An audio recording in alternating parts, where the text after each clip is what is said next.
Dibiterie Uba, pour la première fois, dibiterie professionnalisée.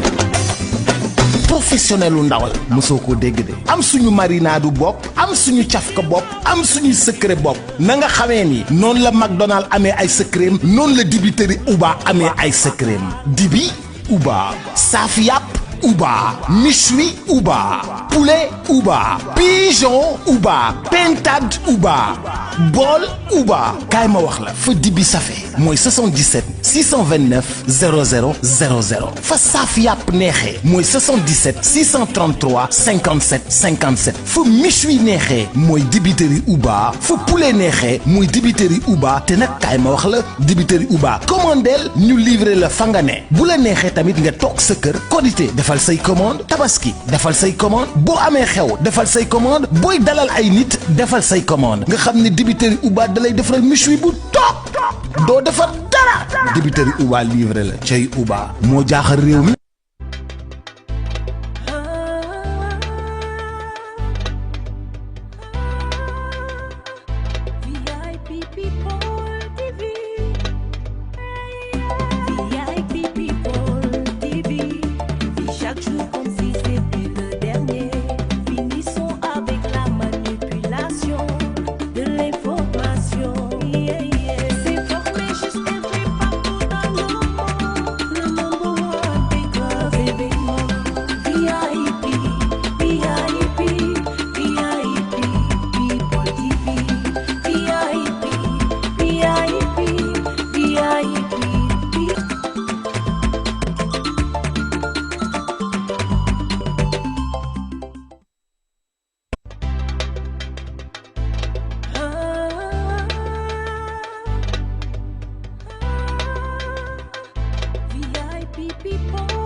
Merci de nous rester fidèles, amis internautes, vous qui avez choisi de nous suivre partout à travers le monde sur la chaîne des grands événements VIP People TV.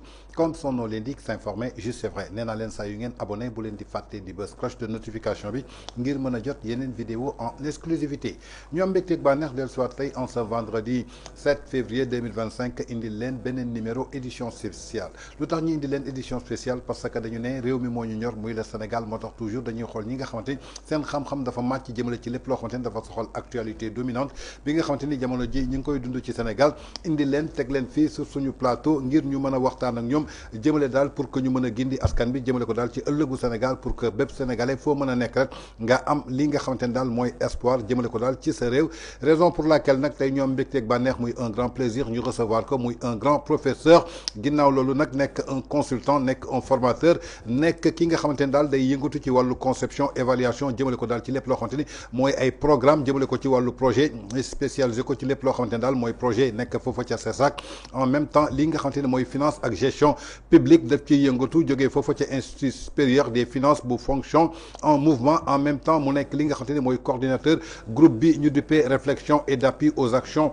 politique publique ñu tuddee ko GRAP GR2A2P du kenn lu dul le professeur Louis Christophe Thion Louis ñu ngi lay nuyu di la dalal ak jàmm am mbégteeg bànneex toog ak yow ci édition spéciale. mais Tange maa ngi lay delloo di la fay di la nuyu di la sant di la gërëm ci invitation bi nga ma invité tey opportunité bi nga ma jox ma mën a communiquer waxtaan ak askan wi ci actualité nationale bi li fi xew tey vraiment di la encourager ci liggéey bu mucc ayib bi ngay def di la vraiment féliciter aussi et di rafetlu vraiment njeetaay bi di ñaan yàlla leeral xel yi nga xam ne waxtaan bi buñ ko sekkee ay xalaat yu rafet yu baax dina ci génn yoo xam ne comme ni nga ko waxee day mën a rek jëriñ askan bi jërëjëf muy suñu invité di Louis Christophe Thion noonu la nuyoo Louis Christophe tey yaakaar naa ni choisir nañu la au hasard ku la xam nga ni da nga spécialisé wu jëm ci wàllu gestion de projet mu soxal wàllu finance ak gestion publique tey su ñuy wax loolu maanaam am nga xarañte boo xamante ni lépp lu soxal wàllu finance am nga ci loo ci xam bërki démb le 26 septembre dañu am régime bu bees bu taxaw jàkkaarloog askanu Sénégal xamal ni que régime bi fi jógee kat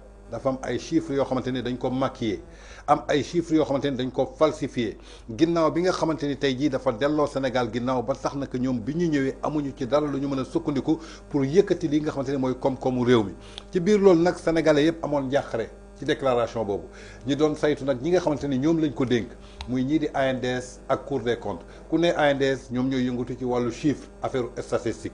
absolument ginnaaw loolu bërki démb nag bi rapport ANDS bi génnee dafa indi daal li nga xamante ni dafa indi jiixi jaaxa ci boppu askan bi ginnaaw lépp loo xamante ni waxoon nañu ko le 26 septembre par le chef du gouvernement bi ñuy ñëwee bërki démb ci rapport bi dafa firndeel ni que li chef du gouvernement wax amul li fi ancien régime bi bàyyoon muy feu Mamadou Moustapha Ba yoroon li nga xamante ni mooy budget ak finance maanaam chiffre yu mu waxoon moo concordante ba ci PIB bi ba ci croissance bi tey ki nga xamante ni da nga am xam-xam ci loolu tey ban jàngat nga am ci loolu ak ban explication nga mën a jox Sénégal yi lu waral tey ji ñu ne chiffres yi dañ ko maquillé lu waral ANDS ñëw confirmer li nga xamante ni tey jii moo fi nekkoon.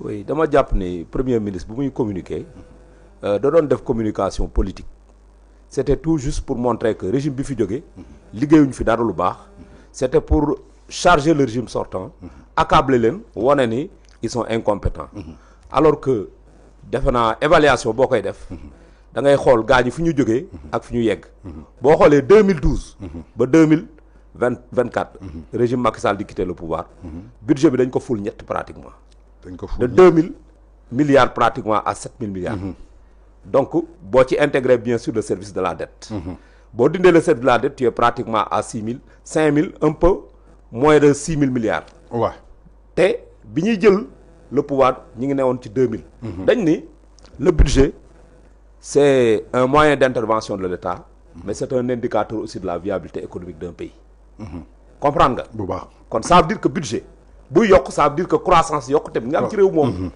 mais effectivement Mamadou Moustapha Ba brillant cadre brillant expert en finance brillant commis de l'État discours am mémorable bi mu defoon assemblée indicateurs yi mu joxe woon tous les chiffres qu'il avait donné moom la ANSD dëggal muy lan nee na le secteur secondaire croissance bi 5,2% la woon l'informel contribue à hauteur de 45,5% de la valeur ajoutée globale notamment de la croissance recettes yi ñi ngi woon ci 4000 milliards alors on avait un budget global maanaam boo dépenses yi ñi ngi ko arrêté woon à 4922 milliards 4922 milliards sur 4000 milliards boo defee rapport bi le besoin de financement mooy li ngay dem wuti li nga xam ne da nga koy lebi loolu après mi ngi woon ci 922 milliards boo defee rapport bi en termes de valeur relative mu jox la 23,05%. loolu képp la Sénégal doon wuti sur les marchés financiers moins de 2000 milliards yi nga xam ni waa Pastef bi ñu fi ñëwee ak léegi leb nañ fi 2000 milliards levé ko sur les marchés financiers lebaat beneen 2000 milliards lebaat ko muy 4000 milliards en l'espace pratiquement de 7 à 8 ans 8 mois en l'espace de 8 mois Pastef s'est endetté à hauteur de 4000 milliards avec un taux d'intérêt de 7% avec une maturité pratiquement de 5 ans ce qui n'est pas du tout compétitif et fan la jaar JP Morgan bi nga xam ni directeur SNHLM je l'ai surpris en train de dire que ce sont n'est-ce pas des courtiers yoo xam ni te courtier dañu koy bañ ci réew mi tey pourtant JP Morgan courtier la boo xamante ni il est sur les marchés financiers mais nee na JP Morgan moo nërmalal Grèce JP Morgan moo daaneel xaw ma ban pays européen encore moom directeur SNHLM Bassirou Kébé moo ko wax ci benn plateau jàkkaarloo mu koy dégg JP Morgan boobu moom la Pastef jël engagé ko pour mu jëlal ñu un prêt à hauteur de 7% alors que ñun tradition bu ñu amoon mooy prêt yi ñu doon jël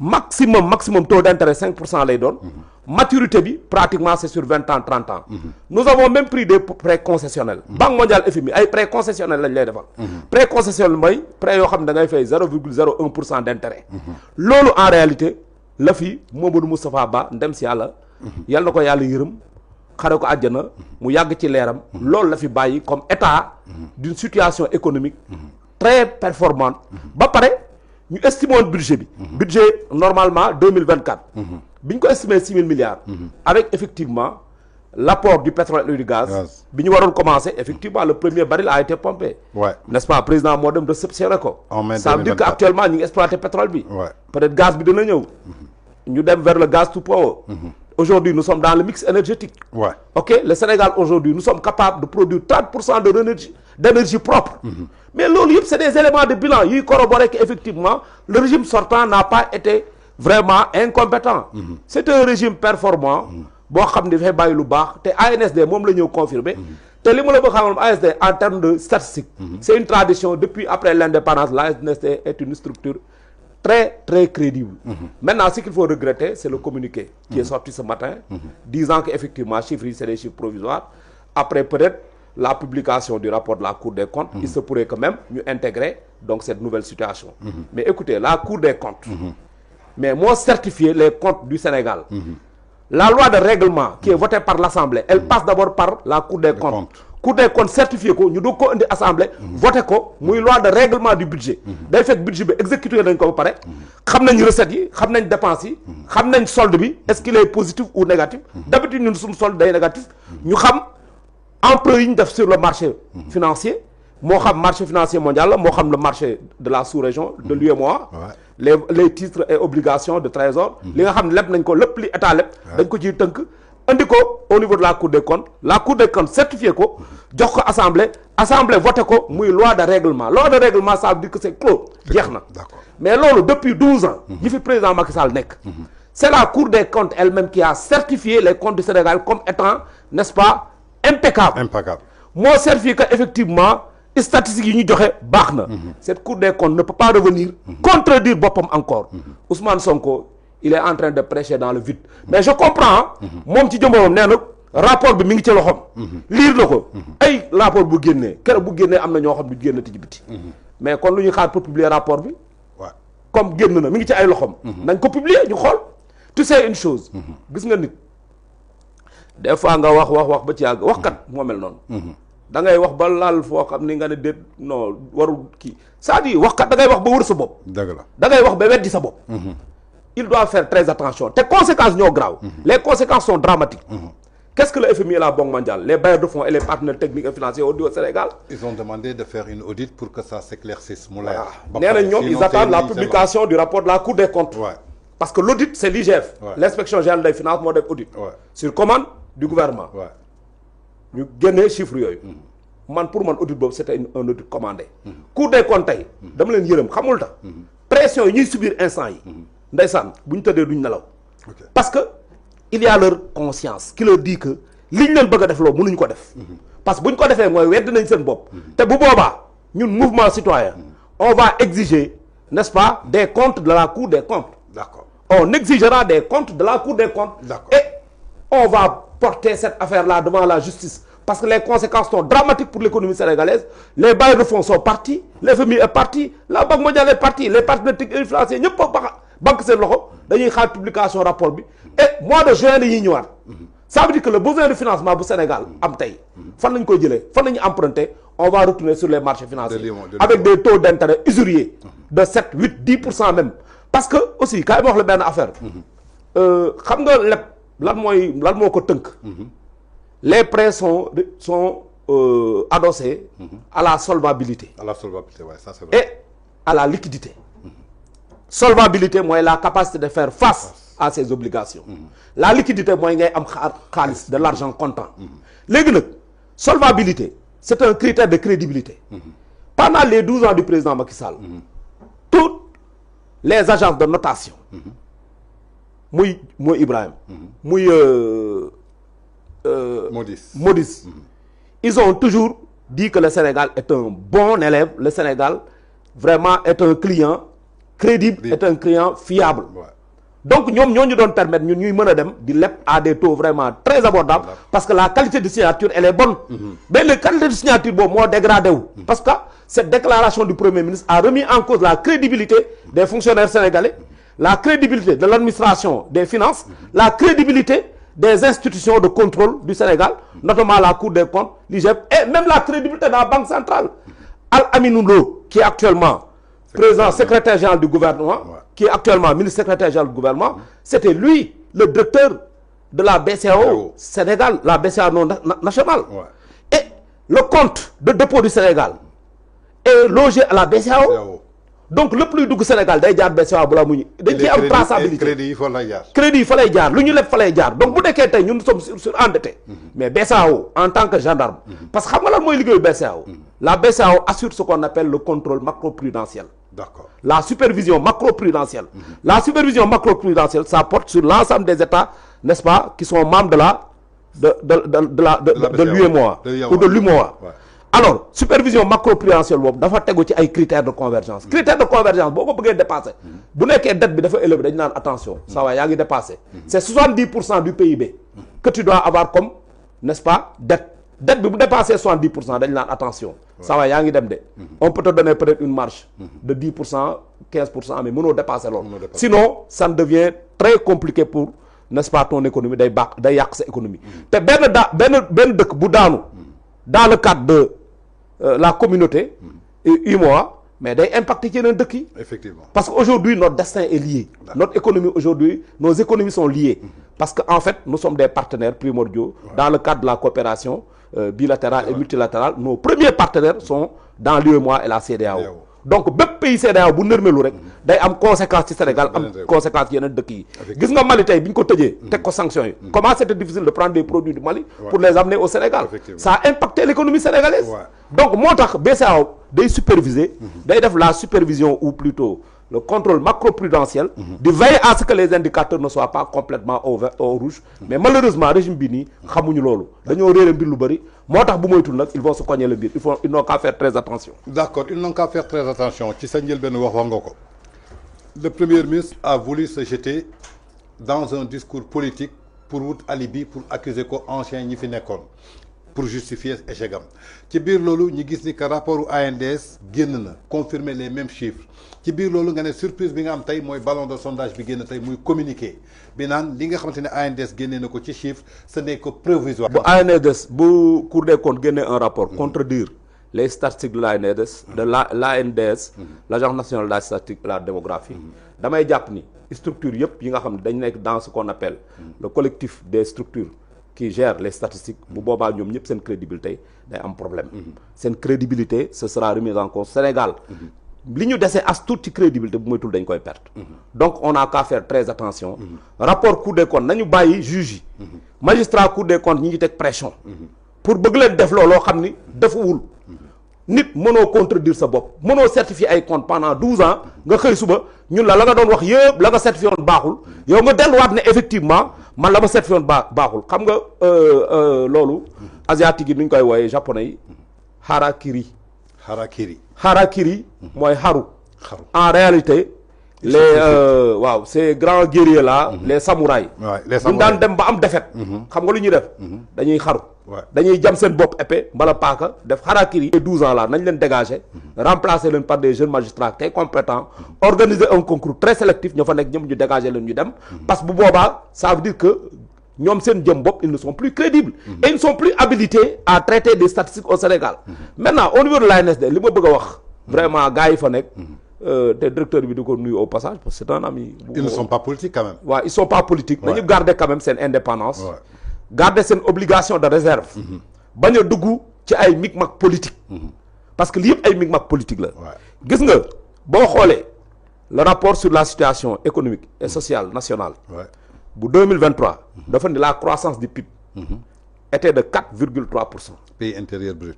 Produit intérieur brut. La croissance du produit intérieur brut maanaam li liggéey ci alal ci Sénégal yokk woon na ñeenti xaaj ba teg n'est-ce pas ñetti xaaj yoo xamante ni da cee tegu alors que un an avant en 2022 mi ngi nekkoon ci 3,9%. Ça veut dire que dafa am croissance ci diggante bi Sénégal dafa yokku te li ci gën a doy waar mooy xam nga lan non l'économie sénégalaise est très résiliente. On a une économie non ñun li ñu am Sénégal man dama jàpp ne dañ koy fooyee mais xamuñu sax xoolal Tange 2019 2020 nga jóge ci crise Covid-19 le Sénégal a été cité en exemple par rapport à son plan de mitigation. Vaincre la crise sanitaire génn ci phase boobu dugg ci guerre russo-ukrainienne une rareté des denrées céréales amatul président Macky Sall jël avion dem seeti Poutine Sotchi ne ko dama bëggoon nga jàppale ñu affaire yi nga libéré seetee Poutine table lay teg seen diggante ak moom effectivement parce que wegu leen respecté wu leen daf leen jàppe comme ses ennemis mais Sénégal gis nga position mi jël dans la guerre russo-ukrainienne c'est une position diplomatique très Poutine libérer les céréales ñu ñëw Sénégal jël céréales jëriñu mais le taux d'inflation est monté de telle sorte que c'est extraordinaire mais malgré tout ça l'économie a résisté ñu jóge fa dal ci manifestation 2021 yi 2023 2021 ba 2023 l'économie est asphyxiée gars yi di toj magasins yi gars yi di toj Auchan yi gars yi di toj supermarché yi gars yi taal station essence yi gars yi taal BRT bi yàq installation BRT bi ñu war a fayat xaalis pour rééquiper waat defaraat BRT bi ñu yàq gaaru terre Rufisque bi yàq ay bus toj ay bus taal bisu Dakar dem dikk yëpp daanaka loolu yëpp ñu waroon ko renouveler en termes d'équipement économie bi taxaw informel bi doxul parce que informel mi ngi gëj a dox en 2020 nit ñi mënatul lal pourquoi parce que dëkk bi dafa jaxasoo y avait une instabilité chronique loolu yëpp mais malgré tout ça l'économie sénégalaise a continué à faire de la croissance et les projections de 2024 xam nga ñaata la woon les projections de 2024 devaient aller à 8 ou 10%. 8 à 10%. 8 à 10%, jusqu'à 14% c'est possible. Avec l'exploitation du gaz et du pétrole. Quand on découvre le gaz et le pétrole, c'est pas le régime sortant. Mais exploiter une ils n'ont pas exploité. Gis nga réew boo ci excès. Tu hérites des passifs, tu hérites des actifs. Pastef a hérité de beaucoup d'actifs. En matière d'infrastructure. Dans le Sénégal, tabax nañ ko lépp. L'accès à l'eau potable, pratiquement 70% des villages aujourd'hui ont accès à l'eau potable. L'accès à l'électricité avec le programme Puma, pratiquement Sénégal, je peux dire 40 à 50, 60% des villages ont accès à l'électricité. léegi yow li nga dese mooy nga yokk li fi nekkoon ful ko gën koo yaatal. BRT bi yóbbu ko ba fële ba Lac Rose. mais TER bi yóbbu ko ba Thiès. train à grand écartement bi jëmmal ko mu dem Tamba. nga xàll yoon yi. gën a defar les villages enclavés là nga defal leen yoon su amoon piste nga defa goudron loolu lañ sant Pastef mais damaa yaakaar xamuñu priorité fu ñu nekk xam nga seen priorité mooy lan te sante weddi def pour ñoom li fi régime bi bàyyi lépp tous leurs échecs ils veulent imputer ça au régime sortant mais on les a pas élus pour ça on les a pas élus pour se lamenter on les a pas élus pour chercher des boucs émissaires on les a élus pour travailler et faire pareil ou même mieux que le régime sortant le régime sortant est un régime performant ñoom li ñu leen laaj qu'il soit encore plus performant buñ ko mënul nañ ñu delloo suñuy bagage ñu dem defi leneen comme ñoom ils étaient impréparés à venir au pouvoir peut-être impréparation boobu moo leen topp ba heure bii ba nga xam ni xamuñu luy janj ak joor mënuñoo xam ne janj ak joor dañoo réer complètement di inventer affaire nañu bàyyi yi ñuy def te liggéey quoi. D'accord tey dans tous ces cas ils sont impréparés pour venir au régime j'espère que man duma wax loolu parce que ils m'ont vendu un projet pendant 10 ans ñu tënk ko ci livre tuddee ko solution ñu xëy fépp vanté ko xamal ni ko suñu excès ci réew mi maanaam lépp luy solution dañ koy jëlee ci livre bi donc je crois que c'était des gens très bien préparés mais dañuy ñëw ba tey ci rapport Cour des comptes bi tey que le rapport définitif de la Cour des comptes génn mu confirmer wala mu contredire le premier ministre toujours il y a des cas échéants pour le Sénégal bi ci njëkk maanaam mooy lan s'il confirme le premier ministre ça veut dire que Cour des comptes ñoom ci seen bopp at yi ñu fi def yëpp amuñu crédibilité face aux investisseurs face aux bailleurs tey su dee dañu contredire le premier ministre ci lu mu wax en tant qu'un chef du gouvernement qui se présente au niveau international et national di yëkkati ay controversé di ko teg uniquement pour des actions politiques ban crédibilité lay joxati la République du Sénégal boo xam dañ ko tënk ci état de droit te li mën a firndeel loolu parce que Cour des comptes mi ngi waroon jébbal rapport bi le 24 décembre avant déclaration de politique générale am ñu reculer ko delloo ko ba déclaration bi am gisuñu rapport bi ñu delluwaat jël rapport bi jébbalaat ko waa ministère des finances mu dellu siwaat ci ñoom ba ANDS génn tey ñu génnee communiqué di naan c'est provisoire qu'est-ce que le Sénégal risque à l'avenir au sommet international? Non en fait quel que soit le scénario, le Sénégal est totalement perdant. Que Cour des comptes confirme les propos du Premier ministre Ousmane Sonko, eh bien nous sommes perdants. Pourquoi? Parce que la communauté internationale, les bailleurs de fonds, les partenaires techniques et financiers du Sénégal, FMI, Banque mondiale, Sénégal n'est que c'était une grosse arnaque. Ah, c'est une grosse machine, n'est-ce pas, d'arnaque et de falsificateurs. Et d'escroquerie. Et d'escrocs. Ce sont l'administration sénégalaise est constituée que d'escrocs. Voilà. Et l'autre c'est extrêmement grave. C'est pas Macky Sall, la Cour des comptes n'est pas crédible. C'est l'administration. Non, Macky il assume la coordination. Le Premier ministre assume la coordination du gouvernement. Les ministres, ministre c'est pas un technicien. Non. Tu peux nommer par exemple un médecin ministre de l'éducation nationale. Il ne le connaît pas beaucoup. Bu ñëwee day tënku ci inspecteur ya fa nekk. Ci directeur ya fa nekk ñooy doxal. Techniciens yi ñooy doxal. Donc ça veut dire que tous les agents de l'administration qui ont travaillé, et Cheikh Diba en premier, Cheikh Diba, actuel Premier ministre, actuel ministre des Finances et du Budget, il est interpellé parce que c'était lui le directeur de la planification budgétaire. Ku xam lan mooy planification budgétaire ci ay chiffres yu wóor yu fiable ngay tegu pour def planification budgétaire. Ce sont des projections. Maanaam at bii di ñëw lii laa bëgg a def ci secteur bi lii laa bëgg a def ci secteur bi éducation naa ci def lii santé naa ci def lii naa fi def lii ci hôpitaux naa créé tant d'infrastructures ay tali ak loolu mais loolu après da ngay naan fan la ñuy jëlee xaalis bi nga ne ah ci recette fiscale yi recette non fiscale yi dañ ci recouvrer temps dañ ci loolu rôlam la woon donc bu nekkee dafa am indicateur yoo xam dañ ko falsifié mais ça veut dire que Cheikh Diba c'est le premier falsificateur l'actuel ministre des finances et du budget est le premier falsificateur de chiffres au Sénégal bu nekkee moom premier li mu am na bu nekkee li mu wax amul nag bu boobaa na am grandeur démissionné xam ne il s'est trompé mu jéggalu baalu Sénégalais yi jafe-jafe yi ak métit yi mu ñu teg parce que bàyyi yëpp dem nañu mënatul am fi ñuy leb bu ñuy leb dañuy leb à des taux n'est-ce pas d'intérêt extrêmement élevés ñu xoj économie Sénégal instant yi dëkk bi metti lool nit ñi amatuñ dara prix yi ñu woon dafa yokk prix yi multiplié par 2 benn prix yokku fi li ñu yokkoon yëpp li ñu wàññoon yëpp yokkuwaat na donc ça veut dire que c'est la situation économique qui est morose te morosité boobu c'est cette mauvaise communication cette communication maladroite du premier ministre moo ñu ko yóbbee tey te bu boobaa na am grandeur moom le premier ministre Ousmane Sonko mu démissionner remettre sa lettre de démission au président nommer un technocrate à la tête de son gouvernement doxal parce que Diomaye ñëpp a ko yéene mu réussir pourquoi parce que dafa yaru dafa tey dafa respecter doomu aadama te ko wekk nit la ànduma ak moom nag mais nag reconnaître naa ko ay qualité am contrairement à l'autre vraiment ki nga xam ni il est loquace et boo xoolee ci ay waxam boo ci peesee 100 kilos 80 kilos yi mbala 70 yi moom boo ko càmbaree ba càmbar ko du méngoog dëgg léeg-léeg day waroo ak dëgg kon nit kooku dañoo war a tey ci ay waxam bu nekkoon dañoo wax mu am ñu dañ jàpp ni kii nitu dëgg la parce que fii 94 milliards yi yëngal na ko fi ba tey jii ñi ngi wut ay preuve amuñu ko rapport bi épinglewul Mamour Diallo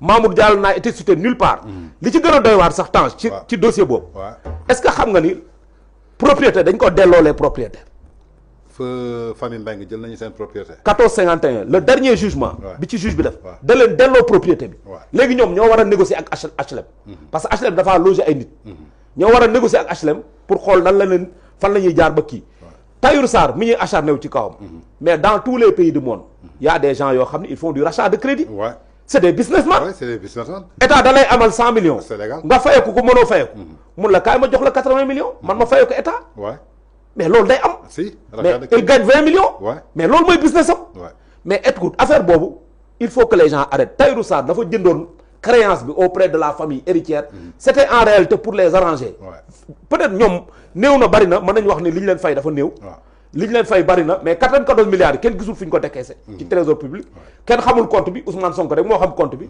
fi ñu ko décaissé procédure bu mu jaar kenn gisu ko moom rek am preuve yi na ko génnee comme moom moo nekk actuellement premier ministre mais tey su amee manque à gagner Tahirou Sarr mooy perte parce que comme famille bi dafa jënd ci ñoom créance bi ñoom jot nañu seen xaalis annulé ko mu baax mu néew jot nañu seen xaalis tey suñ ko annulé kon Tahirou Sarr mooy perdant bi non dañ ko war a fay nag ñoom bu nekkee gore nañ bu nekkee gore nañ famille bi 1 milliard yi leen version et quelque nañ ko delloo buñ ko delloo riba la dañ koo tooñ bu nekkee delloo nañ leen seen propriété nañ ko delloo xaalisam nañ ko delloo xaalisam comme ni ko juge bu waxee buñ parce que exécuté guñ ko peut-être mais buñ ko exécuté famille nañ delloo Tahirou Sarr xaalisam Tahirou Sarr dans cette affaire il est malheureusement perdant. te loolu xam nga lu muy matérialiser. tey day matérialiser day mandargal. le privé national sénégalais. ni ko état bu bees bi ni ko régime bu bees bi acharné wu ci kawam. dinañ ci ñëw voilà d'accord toujours ci biir loolu comme da ngay yëngatu ci wàllu finance publique ak gestion publique nga wax ko léegi suñu budget 2024 suñu manque à gagner bi c'était 900. ma xool. 920 000. 922 milliards. 922 milliards. moom la ñuy wax déficit budgétaire moom la ñuy wax aussi besoin de financement. voilà lu ñu soxla woon pour combler suñu budget 2024 maanaam tollul woon sax ci 2000 milliards yoo xamante ni waroon nañ ko jéggaani wuti ji ko ñoom ci biir 2024 boobu dañuy fekk budget bi muy continuité ñoom leb nañ ci lu toll 4000 milliards maanaam doublé nañu lu Sénégal soxloon alors que gisuñu benn investissement boo xamante ni réalisé nañ ko lan moo mën a expliquer ñu mën a leb 4000 milliards ci taux yoo xamante ni dafa excessif te durée bor bi durée c'est 5 ans alors que Sénégal li mu doon am ci bor moo gën a yomb lan mooy expliquer loolu manque à gagner boobu nga xamante ni defal nañ ko Sénégal en 2024 lan la mën a jur après pour les Sénégalais parce qu'ils ne vont pas comprendre. xam nga en fait alternance bi mu amee le 24 mars 2024. régime bi dafa changé. on était sur une bonne trajectoire. boo xoolee le premier rapport d'exécution trimestrielle. bu waa ministère des finances génne. ministère des finances et du budget dafa wane ne les indicateurs étaient bons. on était dans une bonne trajectoire. FMI. def benn mission ñëw Sénégal confirmer ko. deuxième semestre bi. ou deuxième trimestre bi. premier semestre bu mu jeexee. FMI ñëwaat ne effectivement on est toujours sur une bonne trajectoire jusqu'au mois de juin. mais à partir de juin. effectivement on a commencé à décliner. tous les indicateurs commencé di baisser. croissance bi wàcc. et li ci gën a doy waar mooy le recouvrement des recettes. fiscales a considérablement baissé malgré ñoom n'est-ce pas la surfiscalité malgré la pression fiscale bi ñu teg entreprise yi. malheureusement ils n'ont pas recouvré beaucoup de recettes. recettes yi recouvré ko le niveau de recouvrement des recettes était très faible. donc en deçà des projections déjà exécutées. donc forcément day am manque à gagner. day am benn déficit buy creuser waat foofu. déficit boobu pour financer il faut nga dem lebi waat. ensuite man pour man dama jàpp ne aussi état dafa ñëw nekk def ay dépenses de prestige. dépenses de prestige de luxe. de luxe ay dépenses de luxe de prestige parce que 2000 milliards yi ñu mujjee leb. kenn mënu ko justifier. beneen bi aussi dama jàpp ni mais li ñuy séddale xale yi 108 millions la ñu wax. 108 millions la ñu séddale xale yi balaa mois de décembre. loolu bariwul mooy dédommage kii les indemnisations là comme les réparations ou plutôt le soutien aux personnes qui étaient victimes. des manifestations des émeutes. man dama jàpp ni loolu c'est epsilon. man dama jàpp ni waxuñu Sénégal ba tey. fu ñu dugal 4000 milliards yooyu. et ça c'est à justifier normalement la loi de règlement. n'est-ce pas du budget 2024 war na wax. 4000 milliards yu ñu leb sur les marchés financiers à des taux excessifs. à la limite usuriers. fan lañ dugal xaalis boobu mais man li ma jàpp. mooy perte de recettes yi. le déficit de recouvrement li ñu planifié woon lu ñu projeté woon en termes de recouvrement de recettes. jotuñu ko ñu koy jéem a maquiller. génne yenn rapport d'exécution budgétaire di wane ne effectivement on est sur la bonne trajectoire. alors que en réalité c'est de la falsification. bu ñuy wax falsification moment bi dañu war a interroger où est-ce qu'est passé cet argent. ces 4000 milliards. et loolu musul am. bi ñuy mujjee lépp sur les marchés financiers. boo jëlee lépp lu ñu lépp en 2023 c'était 2000 milliards. li ñu lépp en 2022 c'était 2000 milliards. en 2023 922 milliards. loolu lañ dem wuti sur les marchés financiers dépassé wu ko. la loi rectificative la loi de finances rectificative de 2023. defe naa loolu la intégré. que li ñu lépp eggul 2000 milliards.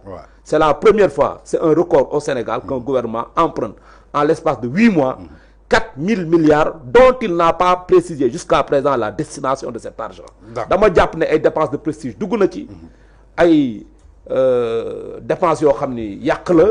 amul benn njëriñ amul njeexital parce que comme ni nga ko waxee.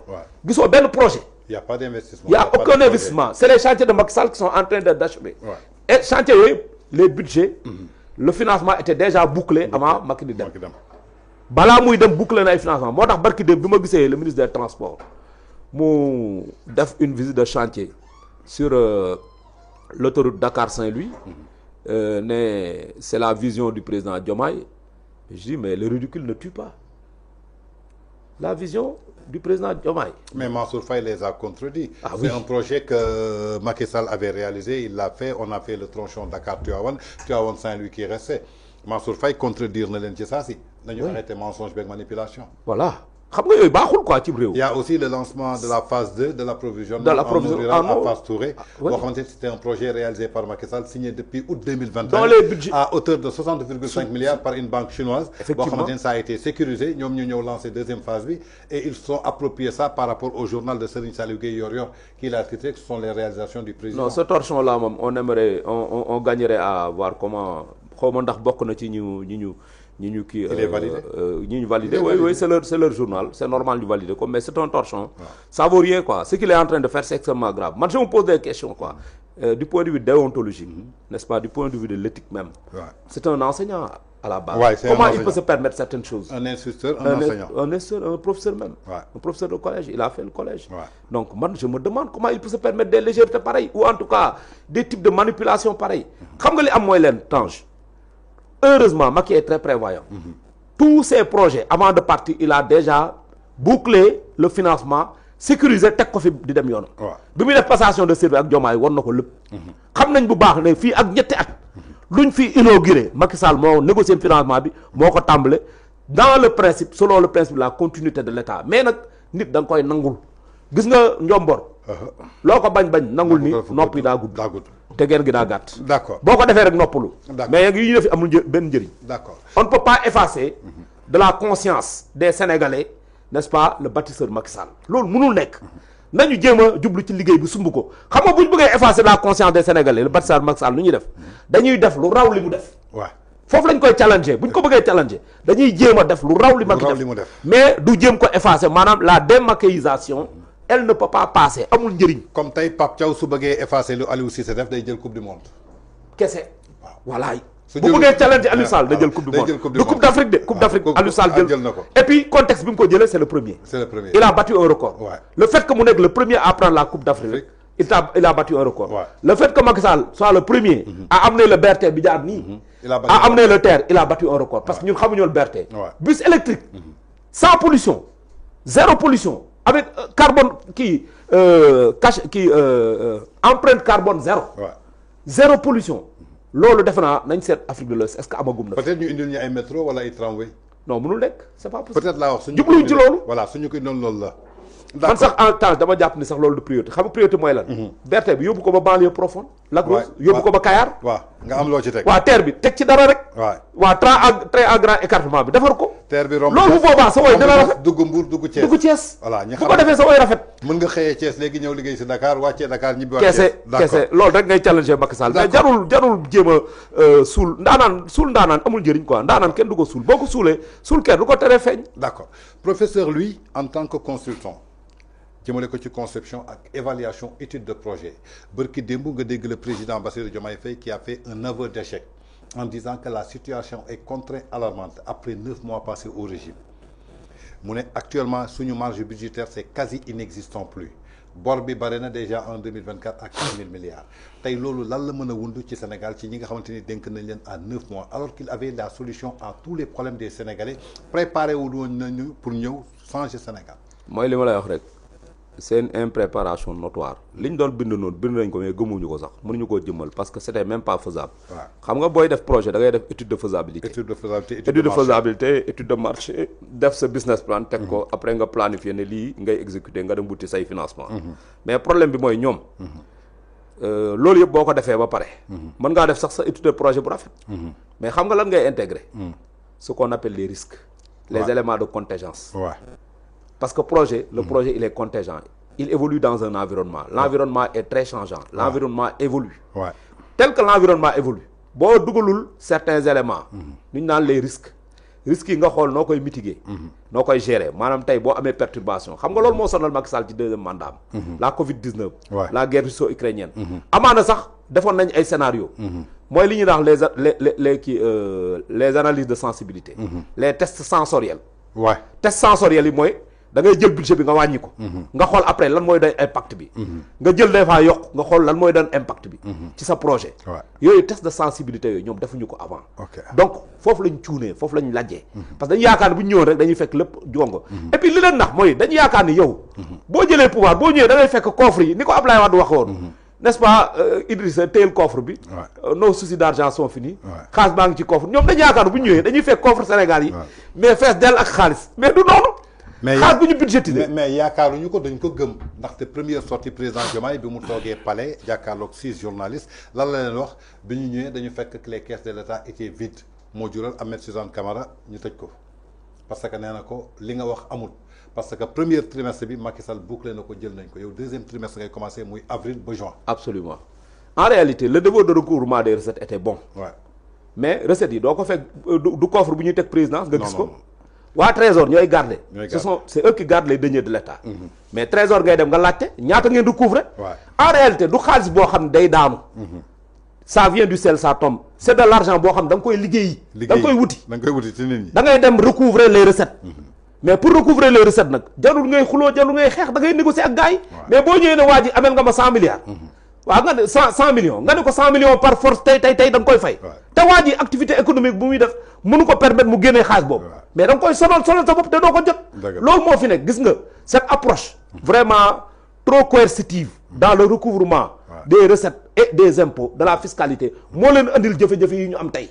moo tax ñu réer complètement léegi nag en plus de ça ñoom aussi ci seen incompétence aussi la. parce que boo ñëwee fekk un état muy dox.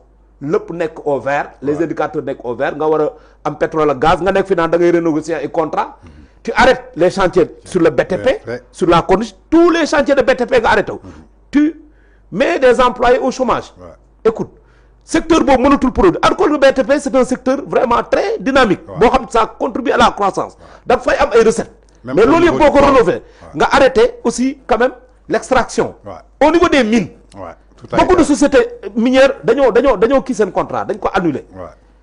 Mais écoute mais ces secteurs clés là boo leen asphyxier finalement les ambulants. wax naa la léegi ne l'informel contribue à hauteur de 45,5%. N'est-ce pas dans la valeur ajoutée globale n'est-ce pas de l'économie sénégalaise. léegi secteur bu mel noonu nga ñëw. nga asphyxier leen ñëw fekk ambulants yi di jaay nga leen mënut leen jaay ci mbedd mi. Alors que proposer la woon beneen alternative. En réalité mën nga leen déplacer de d'accord naa waruñu leen bàyyi ñuy taxawal n'importe où on doit quand même assainir n'est-ce pas l'espace public on doit rendre l'espace public attractif war nañ ko defar suñu dëkkuwaay suñu nekkul kenn mënul lal n'importe où di jaay mais da nga leen di wutal place nga leen en attendant provisoirement kaay leen taxaw fii ngeen jaay en attendant dem leen toog na la ngeen jaay ngeen bàyyi tali bi mais nga bàyyi leen ñu continuer participer à la production de la richesse yow Jakarta yi je suis d'accord il faut les immatriculer parce que dafa bëri ay problèmes. Immatriculation d'accord nañ ko. mais approche bi ñu ko defee baaxul. alors da nga nu war a bàyyi ñuy liggéey en même temps ñuy immatriculer en même temps mais bul arrêter activité bi. boo arrêter activité bi gars yi liggéeyatuñu c'est des pertes de ressources. et c'est une perte en matière d'économie. n'est-ce pas donc secteur yooyu boo leen xojee. mooy indi aujourd'hui les difficultés léegi président taxaw fële ne après 9 mois d'exercice de pouvoir. Nous sommes face à un État contraint, dont les marges budgétaires et financières sont quasi inexistantes. Dama jàpp ne même discours boobu dafa am ñu ko destiné. Parce que même bu amoon marge du ko wax. dafa am des travailleurs de l'administration publique du secteur primaire yoo xam ni depuis pratiquement 3 ans ñi ngi xeex pour avoir ce qu'on appelle l'indemnité de logement. Le secteur de la santé actuellement les travailleurs sont en ordre de bataille.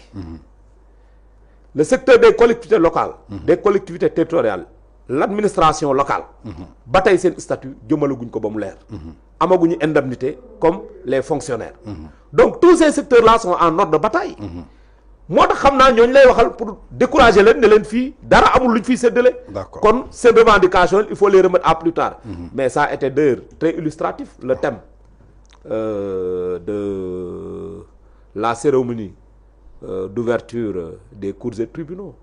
Le droit syndical face à la préservation, n'est-ce pas, de la continuité du service public. Man organisé woon naa ci benn conférence benn session de formation au niveau de mon syndicat. Il y a plus de 6 ans. On avait le préfet Diagne qui est formateur à l'ENA moo ñëwoon introduire thème bi.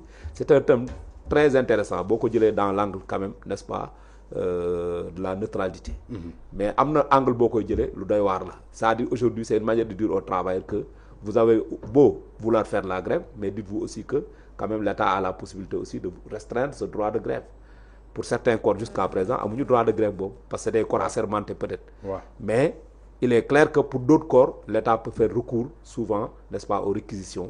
L'État peut faire recours quand même à des sanctions, notamment les coupures n'est-ce pas, de salaire yi ngay gis ñu koy opérer quand les gens vont en grève alors que travailleur bu dem grève rek c'est parce que quelque part am na loo xamante ni dañ ko amel am na lu ko metti te tey contexte bi ñu nekk Tange nous sommes surtout les travailleurs font des batailles de restitution tous les syndicats et les centrales syndicales ñu ngi ci bataille de restitution xam nga luy bataille de restitution mooy protocole d'accord boo signé ba pare passif bi état jëmal ci lii bañ a jëmal leneen nga koy laaj leneen li mu lay dawloo d'accord il n'y a plus de bataille de conquête bataille de conquête mooy wuti lu bees ay acquis yu bees mais acquis yi nga xam ne amoon nañ ko ba pare ba signé ko xaatim ko ak gouvernement bañ koo jëmmal gouvernement bañ koo doxal acquis yooyu instant yi la ñuy laaj pour ñu appliquer ko c'est le cas des syndicats de la santé médecins yi ak infirmiers yi c'est le cas des syndicats des collectivités territoriales c'est le cas des syndicats du secteur primaire ñooñu laa gën a yërëm ndeysaan 3 ans ñi ngi nit ñi daw mooy pêche agriculture mooy le ministère de la pêche le ministère de l'agriculture le ministère de l'élevage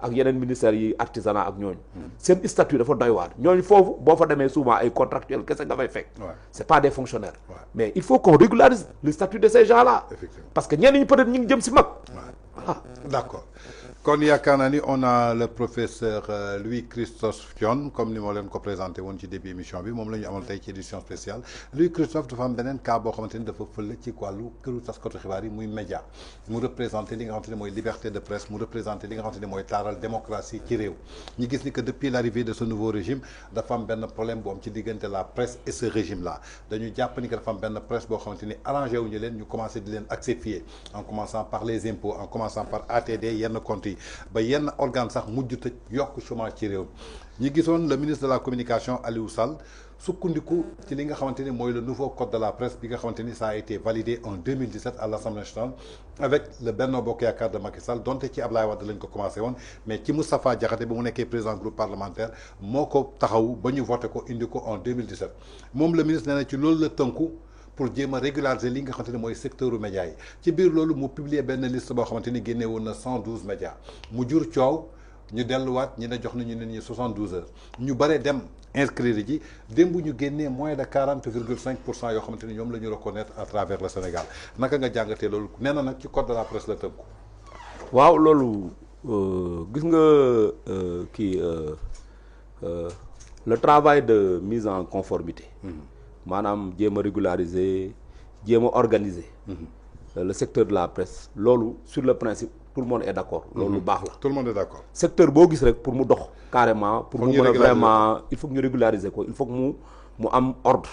ordre boobu d'accord nañ ci mais ñoom li ma jàpp mooy ni ñu koy defee dafa xaw a doy waar quoi dafa mel ni kumba am ndey ak kumba amul ndey lañ ko bëgg a def. saa yi am na ñoo xam ni ils sont favorables peut-être au régime kenn du leen laal. mais am na ñoo xam ils sont pas favorables au régime ils feront tout pour les faire taire ñi ci gën a sonn nag mooy les web TV les presses en ligne ak web TV defe naa web TV li ñu leen meree mooy liberté de ton bi fa am ak liberté d'opinion bi fa am nga xam ne dans les grands organes de presse peut-être du demee noonu comme les télévisions les télévisions nationales là les grandes télévisions n'est-ce pas privées peut-être am na style boo xam seen ligne éditoriale nekk na ligne boo xam day xaw a enfermer les invités ou xaw a enfermer les journaux de telle sorte que am na foo xam ne ñu fa mën a dugg mais nag vraiment c'est peine perdue aussi parce que code de la presse bi normalement dafa war a conforme à la constitution le code de la presse ne peut pas être en contradiction avec la constitution te constitution li mu wax dafa leer dafa ne la création en son article 11 la création d'un organe de presse pour l'information politique économique culturelle sportive sociale récréative ou scientifique est libre et n'est soumise à aucune autorisation préalable alinéa 2 le régime de la presse est fixé par la loi le régime de la presse est fixé par la loi fa la encadrement bi di ñëw loolu mooy waral code de la presse code de la presse mënul nekk en porte-à-faux avec la constitution du Sénégal la charte nationale ndeyu charte yi mooy la constitution mooy ndeyu vraiment bépp loi boo xam ne am na Sénégal constitution moo la féete ci kaw te ci droit dañu am lu ñu naan la hiérarchie des normes juridiques la hiérarchie des normes juridiques day jël texte bi nga xam ne moo gën a kawe teg ko ci kaw Sénégal li gën a kawe mooy surtout les engagements du Sénégal au niveau international mooy les directives et cetera yenn kii la nan lañ ko waxti les conventions voilà la charte nationale la charte des droits de l'homme les conventions internationales les traités les traités et conventions internationales moo féete kaw léegi Sénégal day jël ci conventions yi ak traités yooyu jël ko incorporer ko n'est-ce pas dans son corpus judiciaire da koy dugal ci constitution dugal ko ci loi yi léegi nag boo xoolee constitution fii Sénégal moo féete kaw donc lu constitution wax loolu moo mën a nekk lu constitution waxul mënul nekk moo tax dama koy ñaan moom le ministre n'est-ce pas de la communication def na premier tour mu segg mu ni gars yi may naa leen deuxième tour diir bi dafa gàtt délai 72 heures dafa gàtt am na ñoo xam mënuñu régulariser en 72 heures na organiser troisième tour bu organiser troisième tour mu bàyyi ko nag diir bu xaw a gudd mu def ko 1 mois gars yi am temps n'est-ce pas s'il faut organiser wu se mettre aux normes ensuite ci code de la presse bu nekkee amul réglementation spécifique par rapport aux différents types de formats d'organes de presse nañ ko jéem a dugal parce que une presse en ligne ne peut pas être une presse écrite une presse écrite n'est pas une presse télévisuelle une radio communautaire n'est pas une radio commerciale attention RTS li muy am ci marché de publicité yeneen presse amuñ ko kon nañu génnee publicité RTS ñu tasaare ko wasaare ko ci organe de presse yi comme ça ñu mën a modèle économique bi organe de presse sénégalais yi am c'est pas un modèle économique viable ça c'est vrai nekkul modèle économique boo xam day générer de la croissance day générer de la valeur ajoutée de telle sorte que boo defee sa bilan fin d'année da ngay am bénéfice non dafa am ñoo xam c'est des passionnés de la presse moo tax ñu ubbi presse recruter ay jeunes teg leen fa te tey organe de presse yéen yi boo ko tëjee am na ñoo xam ne nee nañ dañuy tox Seneweb defe naa dañ ne dañuy dem ñoom. non Seneweb demuñu Dakaractu. Dakaractu neen day dem. waaw Dakaractu bu demee day implanté wu dans la sous-région. waaw fi mu dem fa lay créer emploi. et les jeunes sénégalais qui l'avaient employé ici. mu bàyyi leen da leen di libérer au chômage. ça va augmenter le taux de chômage. mais professeur da nga wax léegi ci constitution bi. waaw dama bëgg ñu tënku ci code de la presse. waaw code de la presse moo ko bind. waaw validé en 2018. waaw article 147. waaw le ministre chargé de la communication. délivre d'office une licence d'exploitation aux éditeurs de services de communication audiovisuelle déjà existants.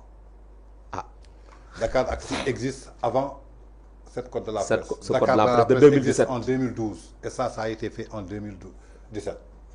Donc, ça veut dire que le ministre de la communication moom ci boppam dafa violer code de la presse bi. Absolument. ànd ak ñu mu nekkal ñu bokk ci presse bi. ànd ak ay nit yu bokk ci presse bi yu doon ànd ak moom pour mu saytu ñooñu tamit violer code de la presse. ba pare bëgg a teg ay nit en règle alors que ñoom ils sont hors norme ils sont hors la loi. voilà léegi nag Tange ma wax la leen. voilà li may digal moom ministre li ma koy digal. mi ngi nii article 147 moo ko bind. mi ngi nii lii article 147. le ministre chargé de la communication délivre d'office une licence d'exploitation aux éditeurs de services de communication audiovisuelle. Visuel. C'est Web TV, c'est tout. Ouais.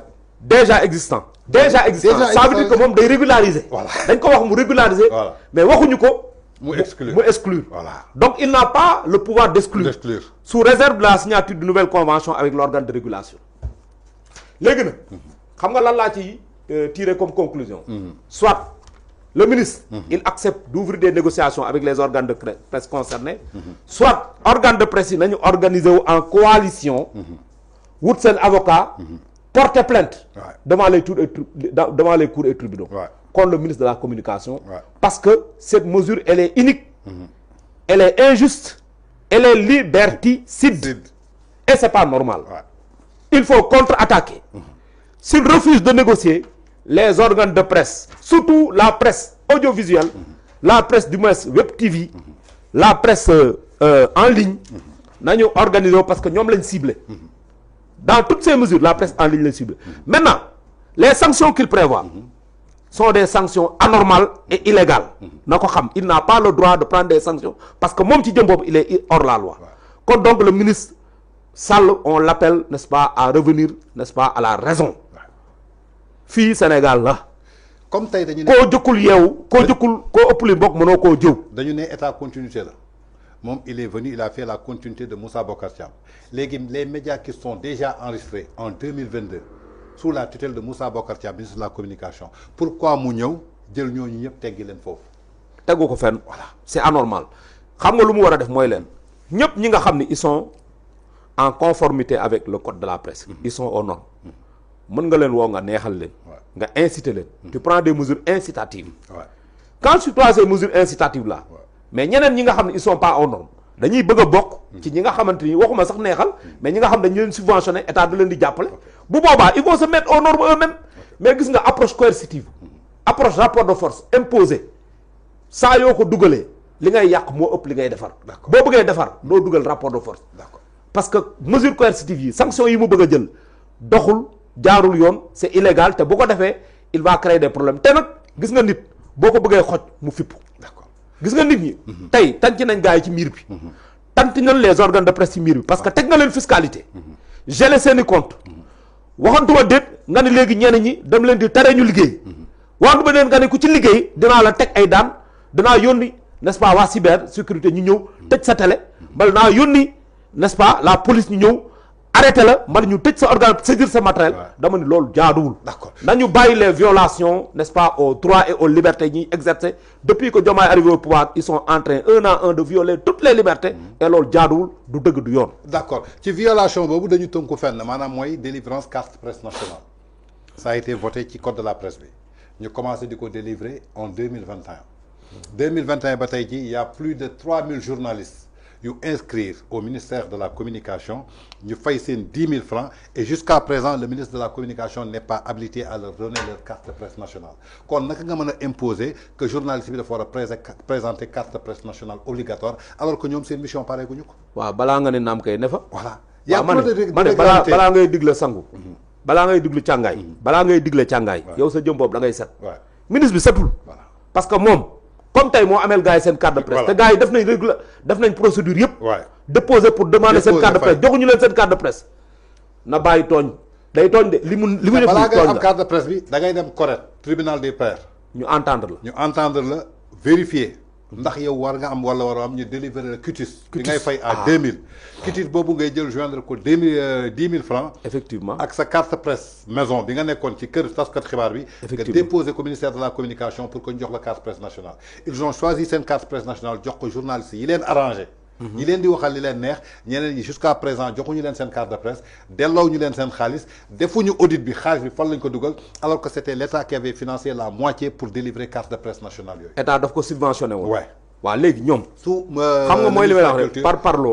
l'autre là qui était là le maire de Sédhiou. Moussa Bocar Thiam non le maire de Sédhiou. le maire de Sédhiou. qui était directeur du COSEC. kii Diop. l'autre là voilà il s'appelle Diop. sama grand la. Aline Diop ou Babacar Diop je sais pas. non waaw. voilà. waaw Diop. voilà le maire qui était ministre de la culture. avant d'être ministre de la communication ministre de la culture de la communication. si te muy le maire de Sédhiou. si le maire de Sédhiou l'État l'avait subventionné ak moom mu ñëw maison de la presse ñu teg ko jël marché bi jox ko Alaaji Man. malgré ils ont demandé à chaque journaliste de cotiser 10 000. et jusqu'à présent joxe ñu carte de presse yi. non loolu dafa jaaduwul. tegul ci yoon. xam nga parparloo bi may wax ci ñoom. mi ngi nii quoi. c'est-à-dire ñu lañ neex nga xëcc leen ci ruq jox leen. ñeneen ñi nga ne doo leen jox pourquoi parce que ànduñu ak yow. mais comment on peut éliminer Dakaractu qui existe en 2012. wax dëgg tu dois lui délivrer d'office tout média existant. gis nga Pape Matar dama dégg sànq mu def benn live. dama toog ci benn plateau sànq xale bu jigéen bi doon animé mu ne ma Pape Matar a fait un live pour dire que moom day tëj telem bi. jaay matériel bi. libérer employé yi. wuti leneen lu muy def. ma ne ko déedéet bu mu def loolu dafa yàkkamti. xam nga il est fougueux xale la. jeune la. mais non nit da ngay ànd ak sa xel. en réalité xam nga lu xew ak Tange Tandian. celui qui refuse de se battre. devient un souffre-douleur. Semaine moo ko wax. celui qui refuse de se battre. devient un souffre-douleur. il faut pas que ñoom ñu accepter nekk ay souffre-douleur parce que l'État n'a pas raison. je ne dis pas l'État mais le régime. le régime n'a pas raison. le régime n'a pas raison sur ce point-là. mais les médias comme le régime n'a pas raison tey yoon ñëpp la fi nekk fi en régularité pendant 12 ans avec Macky Sall tey ngeen ñëw ngeen ne yéen a régularisé. mais loolu yëpp c'est une volonté de bâillonner tout le monde. c'est la pensée unique qu'on veut instaurer. c'est un programme boo xam ne dañ ko teg un an on va éliminer toutes les voix discordantes. et il avait dit il va réduire en néant toutes les voix discordantes pour mën a régner en maître. pourquoi parce que tey opposants yëpp ñu ngi leen di convoquer. ñu ngi lever immunité parlementaire ñoo xam ne teguñu ko fenn. xanaa booy lever immunité parlementaire bi war nga ko motiver. fan nga mës a gis procédure judiciaire boo xam amul motivation. mais Farba Ngom immunité parlementaire bi ñu lever. barki démb ñoom seen député yi ñoo génn ne liñ ciy regretter rek mooy amul benn motif bu ñu leen jox pour justifier la levée de l'immunité. Guy Marius Sagna wax na ko la prochaine fois jox leen ñu ci lu ñu sukkandiku pour mais non c'est-à-dire mooy cette volonté de bâillonner tout le monde. ce régime là a une volonté de bâillonner tout le monde. tous les secteurs yi nga xam ni y a des voix discordantes ñi ngi wax loo xam ne àndul ak ñoom li ñu bëgg. di wax loo xam ni bëgguñu koo dégg. di leen critiquer ils veulent les anéantir ils veulent les réduire à néant te loolu mënul am ci réew ku yeboon nga laajte waa Afrique du Sud quand ils ont instauré l'apartheid ils pensaient que c'était fini pour les Noirs un jour le système a volé en éclats le verrou a sauté les choses se sont renversées finalement c'est les Noirs qui ont pris le pouvoir en Afrique du Sud partout au Sénégal li mujj barki dem avec Macky Sall à un certain moment jekkoon na gars yi mais dafa xëy suba peut-être moom ci mbaaxam moo bàyyi quoi mais je sais qu'il était dans une bonne trajectoire mais c'est pour te dire qu'il en avait marre dafa sonnoon il avait une lassitude boo xam ni pour résister résistance bi ko booy opposé woon peut-être dem na ba ci ak il était là continuer à peut-être bon faire de la coercition continuer à essayer de réprimander ou faire de la répression am na foo xam ne boo fa tolloon sa yaram day daw boo dee doomu aadama doo ko mën a continuer moo tax gis nga dynamique bi jarut a jéem a jëmmal parce que du dem ça ne va pas réussir on ne peut pas bâillonner la presse la liberté d'opinion et la liberté d'expression est garantie par la Constitution du Sénégal la liberté de presse est garantie par la Constitution du Sénégal en son article 11 le code de la presse dit carrément au ministre que tu n'as qu'à régulariser les organes de presse déjà n'est-ce pas créés donc il n'a pas le droit d'empêcher aux organes de presse de diffuser ou en tout cas d'écrire ou de publier d'ailleurs la liberté le droit d'écrire et le droit d'étudier le droit d'apprendre et d'écrire c'est inscrit dans la Constitution le droit aussi à l'information c'est inscrit dans la Constitution donc mënoo tere nit ñi ñu mën a diversifier seen source d'information am na ñoo xam duñu seetaan les télé classiques les télé traditionnelles les web TV dañuy seetaan les télé en ligne mais da leen neex mooy seen choix et télé en ligne yi aujourd'hui c'est des télé très émergentes c'est très mobile c'est digital c'est flexible da nga koy jël mais tu es à l'aise tu as ça dans ta poche tu regardes quand tu veux dama yaakaar ni modèle yooyu lañu parce que ça crée de l'agilité ça crée de la flexibilité ça permet aux gens de se déplacer de travailler en même temps en suivant l'information je pense que loolu aussi il faut que ñu jéem a mettre jéem a indi seen bopp mettre au diapason parce que nous sommes aujourd'hui dans cette dynamique là